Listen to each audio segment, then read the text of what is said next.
Ma'am मसँग अहिले total 2 करोडको budget छ, अब यसमा चाहिँ मैले रेडिमेड घर किन्दा ठिक होला कि जग्गा? यो क्वेसनको चाहिँ म हजुरलाई 2 थरीको एन्सर दिन्छु, टोटली डिपेन्डिङ हजुरको प्रिफरेन्सको आधारमा।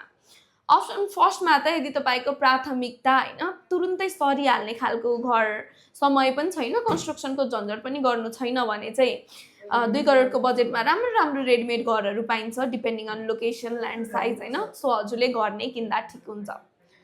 यदि तपाईँलाई चाहिँ अलिकति आफूले भनेकै लोकेसनमा, अलिकति प्राइम लोकेसनमा किन्न छ भने चाहिँ जग्गा किनेर पछि आफ्नो रिक्वायरमेन्ट अनुसारले घर बनाउँछु भन्ने सोच राख्नुहुन्छ भने जग्गा नै किनेको राम्रो। फेरि अब यहाँ एउटा कुरा आउँछ, यदि तपाईँको 2 करोड नै पुरै जग्गा किन्नलाई खर्च भयो भने घर फेरि केले बनाउने?